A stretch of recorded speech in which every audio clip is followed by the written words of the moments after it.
catastrophique. Hein. Et ça date pas d'hier, hein. Tout le monde le sait de toute façon. Hein. Donc voilà, ça n'a pas changé. Depuis l'époque de Hassan II, rien n'a changé. Voilà ce que je peux vous dire en bref. Par rapport à Matai Monjib, il n'est pas le seul qui est harcelé ou poursuivi. Vous savez, il y en a des centaines d'autres, hein, journalistes, artistes, tout ce que vous voulez. Hein. Donc c'est un régime vraiment, c'est une monarchie moyenâgeuse, voilà ce qu'on peut dire. Il changera jamais. Il changera jamais tant qu'on va pas l'éradiquer, on va continuer à vraiment déplorable. Ce sont des prisons médiévales. J'en sais quelque chose parce que moi-même j'ai fait un petit séjour là-bas. Donc je sais comment ça se passe. Il y a des cellules qui peuvent arriver jusqu'à 80 personnes par cellule. C'est un espace de 20 mètres carrés. Donc des gens ils sont entassés, mais y compris dans les toilettes. Abominable, c'est inhumain.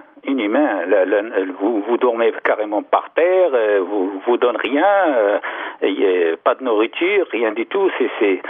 C'est vraiment atroce. Mais moi, j'en sais quelque chose. Je répète toujours parce que j'ai passé quand même une durée là-bas qui n'est pas très longue, mais quand même ça m'a suffi pour prendre une idée là-dessus.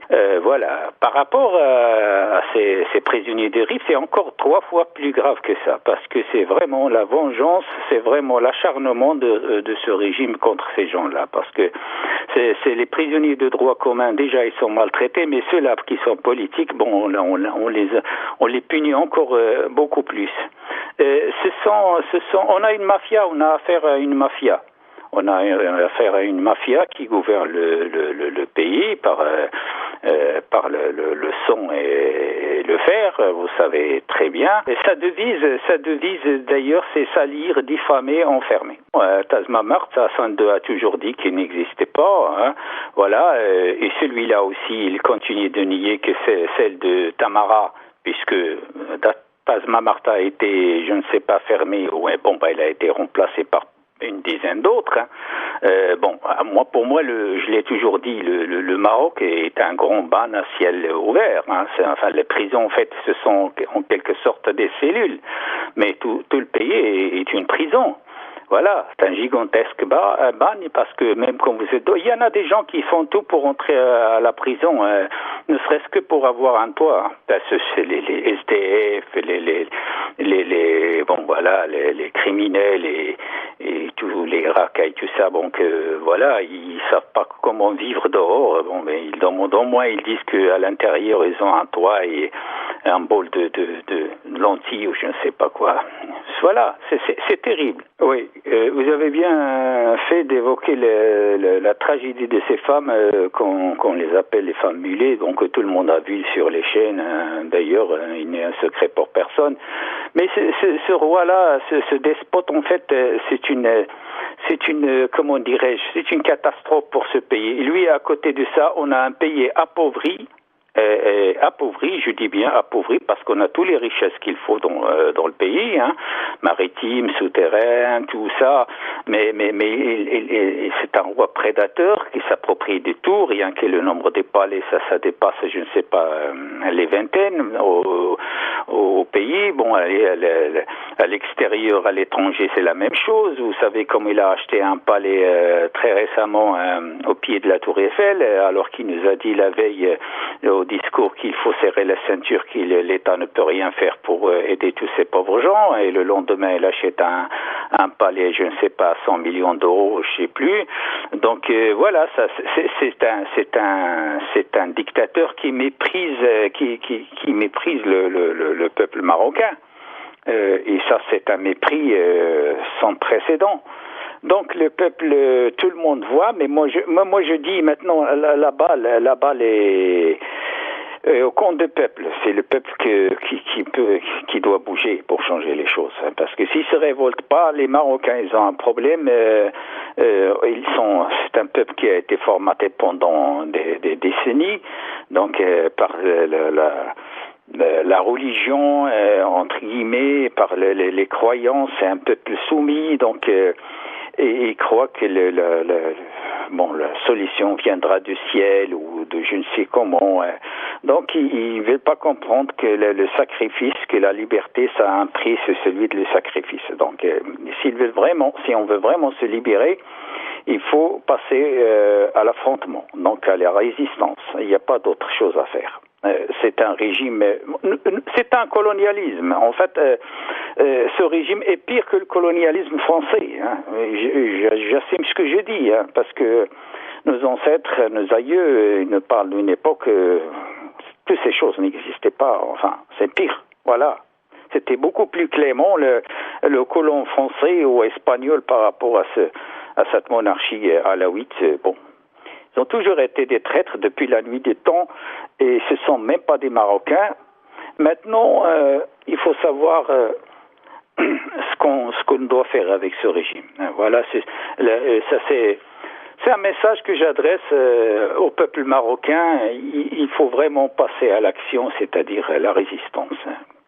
Ça c'est ce que je pense de toute façon. Et c'est une autre trahison, non seulement à l'encontre du peuple marocain, mais aussi du peuple de la région, du Maghreb, l'Algérie, la Tunisie, en fait, d'autant plus que lui, il se nomme, je ne sais pas comment il peut toujours continuer à garder ce titre de président de la communauté d'El-Quds. C'est une honte.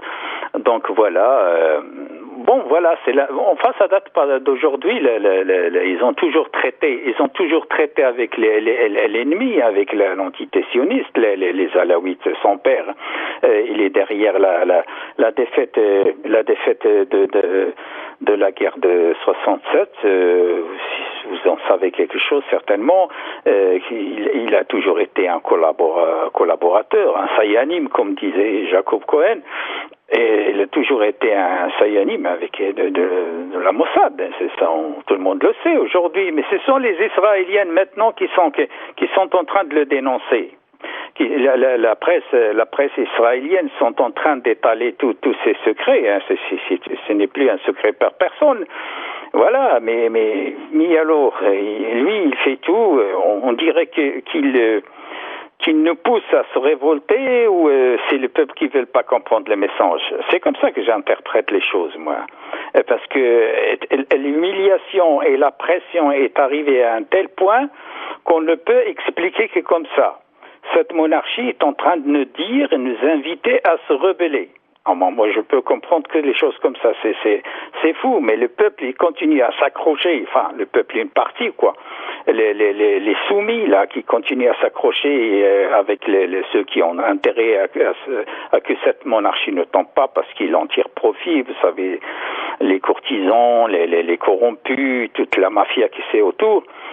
Ces gens-là, à mon avis, ils tiennent encore cette monarchie. Puis, plus les puissances. Un autre problème, c'est les puissances aussi impérialistes, hein, les pays qui le soutiennent. Hein. Il faut dire les choses aussi. Hein. Il faut qu'ils comprennent à un moment donné que cette monarchie est une insulte à l'humanité. Voilà. C'est vraiment, il n'a plus sa place à cette époque. Rien que en 2019, d'après le rapport des organisations des droits de l'homme, il y avait 10 000 activistes qui ont été poursuivis en 2019. Hein. Des étudiants, des journalistes, de tout le monde, et ils sont en train et les violent en prison, et ils violent les gens en prison. Il y a des gamins de 14 ans qui ont été arrêtés pour un tweet sur Facebook, mais c'est du n'importe quoi. Mais son père avait déjà menacé de sacrifier les deux tiers des Marocains. Vous vous rendez compte? Et ça, c'est dans un discours que tout le monde se rappelle. Les 2 tiers du Marocain en faveur du reste.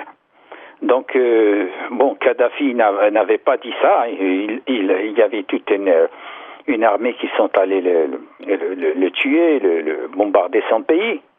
Pourquoi ils n'ont pas fait la même chose avec ce truand qui a menacé et qui a fait des choses, hein? Et il a violé, il a massacré les fosses communes au Maroc, on n'en compte plus. Et moi, je pense que le jour où cette monarchie tombera, les prisons, enfin, comment dirais-je, les caves palais seront bondés des cadavres et des malheurs et des misères. Tout ça, ça va surgir à la surface et il va y avoir vraiment des scandales. Des scandales qui impliquent y compris des pays soi-disant démocratiques qui soutiennent cette saloperie-là. Voilà ce que je peux dire.